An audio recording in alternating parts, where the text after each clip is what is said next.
Right. No. I think it just evolves the way that Mike has described. Okay. We have many veterans who are recipients of our guide dogs. And I think in the last class there were how many? 6? Yeah, Oh, there were five. 6. Five or in the 6 last veterans. class. One of the things that it's difficult to train these dogs as a dual role, and I'll tell you why. It's because we start training our dogs before we know who they're going to be placed with. Right. Okay, so Brittany was being trained before I was even known that I was coming to this class for that class. So if you start training these dogs as guide dogs and veteran service dogs, you're wasting resources. But I think what Mike was talking about also is that the dog just kind of instinctually will become responsive to the handler. And one of the things that my dog has developed over the years is when I start to get anxious, like anxiety starts to build, it does happen over time, it builds. Before I even know that I'm to my breaking point, my dog's already going to my wife, cueing my wife saying there's something wrong with him. You know, come check him out. How does that cue manifest itself? What does she do when she goes to your wife? She really spends more time with my wife. She'll keep coming up to my wife over and over again until either I deal with it, or my wife deals with it, or the problem manifests itself. And it's very interesting that she has learned that over the years, that when I start having this anxiety build, that she can go to my wife and almost tell my wife. It's like just tapping her on the shoulder saying, there's something wrong with Mike. Wow. Maybe we need to do something. Check it and out, she's there for me the entire time. You know, but she cues my wife, and my wife actually picked up on this. I did not. I didn't realize what was going on, but now every once in a while, you know, my wife will walk in and she'll say, you know, is there anything going on right now? Let's sit down and talk, because Brittany keeps coming to me. I have it on good authority that there's something we should Yeah. discuss. The dog knows. Well, so this sounds really cool, and I love the idea that someone who needs a guide dog can get it, despite the obviously considerable cost of training. So if someone's listening to the program today, a veteran that maybe is dealing with PTSD things, but so far hasn't taken any steps, or at least hasn't taken steps of even exploring a guide dog.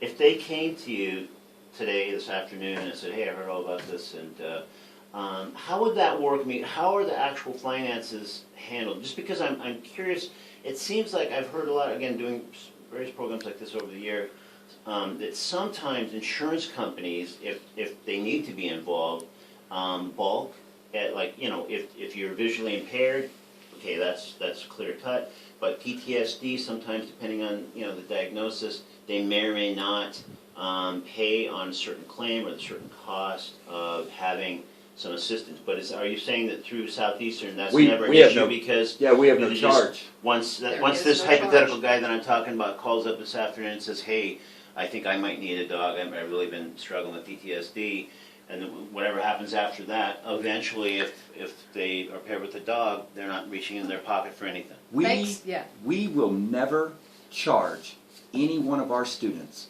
for a dog. Not even $1. Okay?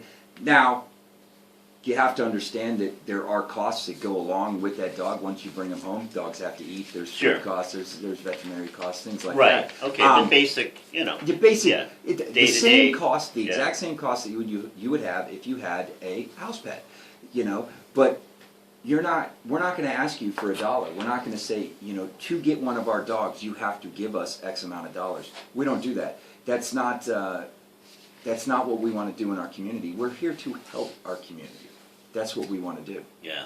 So. Oh, that's great. And just because, again, I think a lot of people would think, well, I think there's also some myths and misconceptions out there that it just wouldn't be within reach. And so the sad thing is each organization runs their know? programs differently. Yeah. You know, I cannot speak for any other organization. Sure. I can speak for Southeastern Guide Dogs, and we do not charge. Yeah. One thing that I can say is that as puppy raisers back in 2006, it was my family's desire to help give back to the community, to give Yeah. our children an example of how we would give back to the community. And that was by raising these puppies. But it was also our joy to contribute to Southeastern Guide Dogs because we felt like it was making it possible for the individuals who would not be able to afford to receive this kind Yeah. of assistance could receive it free of charge. And we feel, I tell you what, we sleep well at night. We feel like Yeah. it's an investment in the community from our standpoint as our family. Our family believes. We believe that this is a valuable thing to support. Sure. And we've never looked back. No, Never that's looked back. that's great, and I think obviously a key thing that hopefully a show like this and all the other efforts that everyone does over there is getting the word out. Because again, I would just think there would be so many people who would say, well, yeah, this sounds great, and boy, I could use that kind of help, but I just couldn't possibly afford that, Yeah. not knowing that we just discussed in this case, it wouldn't cost them anything. You know, I think one of the things that people have to understand is at Southeastern Guide Dogs, first and foremost, we are a guide dog school. Yeah. Veteran Service Dogs is a small program that we have within Southeastern Guide Dogs. Mm-hmm. Our mission at Southeastern Guide Dogs is to help blind and visually impaired people Sure. to facilitate independence and mobility. We have identified a need with our Veteran Service Dogs. And I told you we produce approximately 75 guide dog teams a year. The amount of Veteran Service Dog teams we produce a year is a smaller amount. And within the Veteran Service Dog, besides being placed with an individual veteran, we do place facility therapy dogs. We have 4 dogs at Walter Reed Hospital, placed there through Southeastern Guide Dogs that work in the physical therapy department Yeah. and visit patients in their rooms. You know, it's interesting, when you go to Building 61 at Walter Reed, which used to be National Naval Medical Center, and the 2 hospitals, the Navy Hospital and the Army Hospital, have merged, and they are now in Bethesda, Maryland, and they are the Walter Reed National Military Medical Center now, where I did all of my recovery. You go into Building 61, there are a lot of people there that have prosthetic limbs, legs, arms, things like that, Mhm. more than you would want to see. But unfortunately, that is one of the casualties of war, so to speak. Mm-hmm. Coming from a guy who went through physical therapy with a knee injury, went through occupational therapy with a hand injury, I can tell you it's very easy to tell your physical therapist, I don't want to play today. Mm-hmm. You know, when a dog comes running up to you with a ball in its mouth and just wants to literally play with you, it's hard to tell that dog no. And our physical therapist at Walter Reed and some of the other facilities that we place these dogs tell us that these dogs get more work done than they do. And if you think about it, if you're a veteran that is trying to get used to moving around on a prosthetic leg, when you get up and play fetch with a dog, all of a sudden you're not only enjoying what you're doing playing fetch with this dog, but you're learning how to balance on your prosthetic leg. You're learning how to move around on your prosthetic leg. The same with a prosthetic arm. You're learning how to toss a ball with a prosthetic arm, things like that. So inadvertently, they are doing physical therapy. Sure. You know, and they're doing it in a very real way. We placed, most recently, we placed a facility therapy dog, it's a mouthful, at Andrews Air Force Base. We did. And before that, one of my favorite places, Camp Lejeune, Marine Corps Base in Jacksonville, North Carolina. Judy went up there and placed a dog, Olivia, there to help a lot of the veterans in the mental hygiene clinic. Wow. You know, That's it great. is.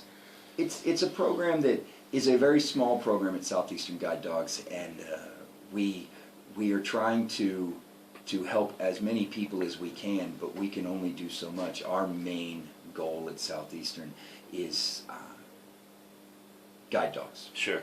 You know. Well, with that in mind, I mean, again, this sounds like a small program, but with huge impact. Yes. Very true. Yeah. Very true. And let's, because we're just sort of nearing the end of our time here, so back to, again, being able to provide this amazing service and you know, effectively free of charge for the folks that are paired up. Let's talk about this kind of huge sort of triple fundraiser coming up. Our walkathons. Yeah, let's talk Yes. about that before Now, we... for many years, we've been doing a walkathon for many years, and we've done one a year, right? And last year we did ours at Vinoy Park in St. Petersburg, Florida. Gorgeous area. I grew up in that area. It's a wonderful place, and it was hugely successful. And we realized that, at Southeastern Guide Dogs, we're all over the Tampa Bay area. We have people that have volunteered from all over the place. So this year, we're doing 3 walkathons. On February 23rd, we will be at Rossi Park in Bradenton with our walkathon. On March 2nd, we'll be in Sarasota. Do you remember the name of the park we're going to be at? At Sarasota, I It's don't. Payne Park. Payne Payne Park, Park in yes. Sarasota. I try to help out when I Yeah. can. Yes. And thank you very much. I should know that. And on March 9th this year, we're going to be back at Vinoy Park in St. Petersburg. We encourage people to come out and get involved. It is a way to help us raise funds for Southeastern Guide Dogs. There's a few different ways that you can do it. You can come out and walk and pay through a registration fee. You can help us sell raffle tickets. We are doing a raffle for our walkathon. Grand prize is $10,000. Wow. Second prize isn't too shabby either. It's a 7-day cruise. And the third prize is an iPad. We have a website, www.sitstaygive.org, that you can create an online giving page for either an individual or create a team. Like I've created a team, it's called Stars and Stripes Forever. So if you were to go to that Sit Stay Give site and then type in the team name, it would bring you to our online giving page. It's an excellent way that you can help support Southeastern Guide Dogs and help generate funds outside the general area. We all remember when we used to give our parents the program to go sell popcorn for the Boy Scouts and stuff. They'd take Sure. it to work and they'd sell it to their coworkers. Sure. Well, now you can hit up all of your family and their coworkers around the country. Great.